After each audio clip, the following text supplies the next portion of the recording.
Welcome everyone to the race Esport Allstar series highlight video, and we are off in race 1, coming towards turn 1, being overtaken there by Mr. Bilanco Lila there on a very good start.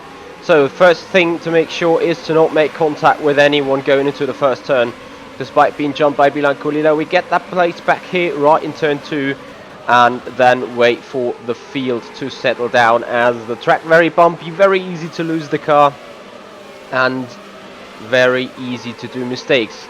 Here we are right on the outside of Nuno Pinto in the sprint up towards turn 6 on the outside lane, slightly having the advantage here, coming towards the braking zone, being clear for a defending move into turn 6, and then able to settle the car, able to get into the slipstream of Bilanco Lila, and even tried to attack him round the outside here on turn 7, but didn't really pay off and didn't really work. So next couple of corners, no good chance for us to do a move, as we're coming around to penultimate turn to enter the final Parabolica turn to finish lap 1 of a 10-lap race. And as you can see right here in the slipstream of Bilanco Lila, who is in the slipstream himself. So we have a little look to the inside, then go for the outside, trying to snatch the slipstream of the car ahead to get the advantage. Into the braking zone we go, and eventually we make that move stick round the outside into turn 1. Definitely felt a good one, but there was no time to rest, because right now we're side by side here with Dennis Jordan into turn 3. A little bit of a wiggle as we go over the bump right on the apex in turn 3. A short sprint up to turn 4, still side by side with Dennis Jordan here. A little bit of a better exit I get out of turn 4. DRS zone wide open. This is the view from Bilanco Lila as we have a crash car right ahead of us. Yet neither of us both decided to lift there, still but side by side here in turn 6. What a battle there with Dennis Jordan. Awesome respect. But eventually I had to back out after turn 6. And didn't really have a chance to have another look into turn 7. However, the race went on, and Dennis Jordan was sitting in the slipstream of Dennis Lind right ahead.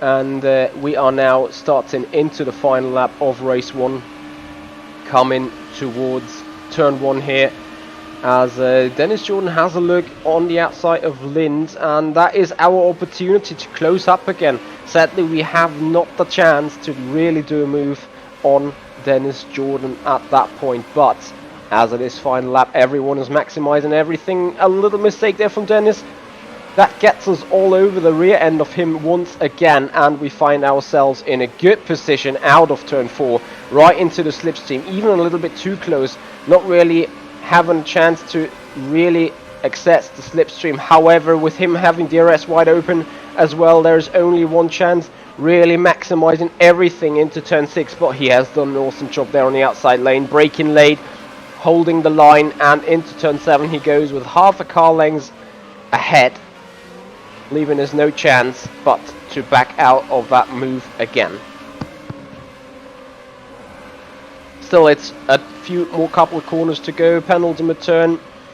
The last real chance for us to get in, and we make it to break the slipstream, to break the dirty air, to really get close again. And then it is a sprint towards the finish line as he breaks the slipstream, but eventually he makes it over the line, and that means P11 for us in the first race, starting from 14th.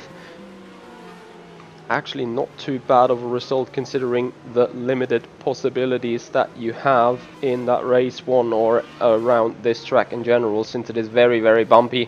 In the meanwhile, we're gonna go forward to Jernej Simencic, who has become second in that race. So a very good result for Burst Esport Rio Toro again. That clearly helps us building the lead in the championship over Mercedes. But there was not much time, because race 2 was underway just half an hour later, and we had a blistering start this time, jumping one spot right immediately, starting 18th. And yeah, we're coming towards turn 1 again. Very, very tight. People 3 wide, 4 wide. We have some guys off the track. That is all 3 positions for us, up into 15th position. We are right there. And then yeah, you really need to settle and see and look and watch out what other people are doing as Toman is being pushed off. And then there is a little gap where we go inside and then being closed off there by Gregor Baldi. Not really his fault, of course, it's just standard racing line. Racing incidents like that can happen. Anyway, we are on the rear wing here of Jonas Raivio, and they are both touching and bumping wheels together as we try to obviously maximize our luck by that, as yeah, heavy outbraking there into turn 7, nearly making contact, and that put me under pressure from the cars behind me there. Ellen Terchik, was it Dennis Lind? I think it was Lind. Nearly had a chance to capitalize on my mistake there around the outside into turn 8, but luckily no real spot for an overtake there as we finish again lap 1 in this race, as we're desperately trying to get the slipstream in order to be able to defend from the back, but eventually at the front things are bunching up again, which allows us to start and close up, and yeah, soon start to proceed our journey towards the front, hopefully.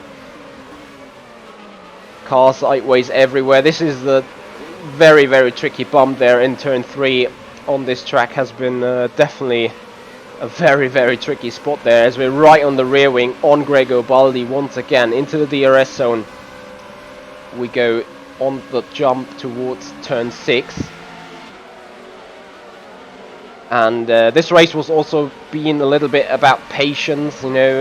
At the front things can happen fairly quickly and fairly suddenly, and then you also may need to have some good reaction as things are bunching up and things are getting interesting. As you will see after this turn, suddenly we have a pair of cars ahead everywhere, 3 people too wide there into the final turn, Parabolica, that gives us the opportunity to close up, as we have a little bit of space there given by Baldi right into the slipstream, and Baldi himself in the slipstream of Raviero. But here we go, Gregor Baldi to the left, we to the right, and then we are 3 wide into turn 1, very late on the brakes, but eventually we nearly get Yannick Bock as well, so a double overtake there into turn 1, which we're going to look at from different angles. As you will see, Dennis Lind made it not only 3 wide, but nearly 4 wide into turn 1. What an absolute racing that was going on there, like 4 wide into this turn 1. Yes, we had a little bit of wheel banging, yes, we had a little bit of contact there, but my goodness me, 4 wide into turn 1, and we all survived that, apart from one guy that was a little bit pushed off the exit curb. But my goodness me, there was no time to rest, because we were right behind Yannick Bock after our double overtake into turn 1. Here right on the outside into turn 6 we go, but nice defending there from Yannick Bock, the GP VWC Allstar driver from Germany, reigning champion here, so definitely deserves a spot into the series, as obviously all the others do as well. It's quite magnificent to race with a top 30 R-Factor 2 racers of the world. Guys like Rudy van Buren, Bono Ruiz, Erhan Jajoski, Kevin Sigi Rabanek, Peter Brejak. There's high class people around everywhere. So coming out of the Parabolica,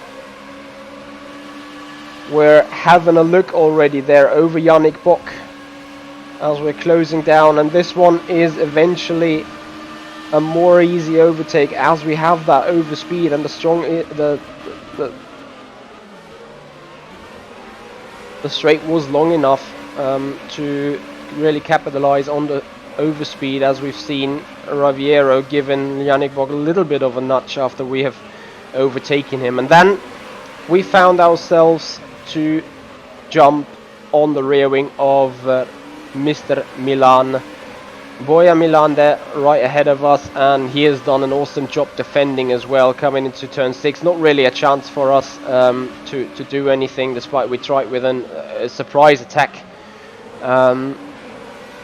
Yet though we make a little bit of contact there with Boya, nothing too severe as we both can continue unhurt, but definitely didn't help my hope to get past this guy. And then we are about to enter into the final lap already, so coming around for the penultimate time into the final stages of the lap. And at the front we have Haddad, clearly been slower than all of us, but nothing really you can do. They're sitting in the dirty air, and if you got a car right ahead of us sitting in the slipstream as well, not the easiest way to get past it. As you can see, Milan really would have needed to maximize everything he got, but obviously P11 is some good points, some good money there on the line, so nothing really to risk as we go right here in the exit of turn 2, as the tyres have suffered from the 10 lap journey already, with race route 2 definitely being more of a struggle and more of a fight for these tyres. And so yeah, we actually have no real chance. As you can see, no one really is around us.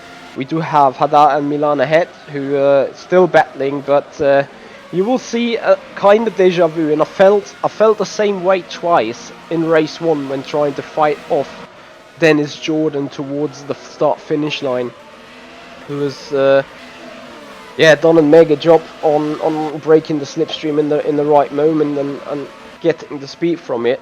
And as we obviously try to maximize everything once again in the final turn to come around, sitting hard in the slipstream, but once again eventually the start-finish line just came too early, with us being really still in a DRS train. That was race 1 of the Race Esport Allstar Series Season 2.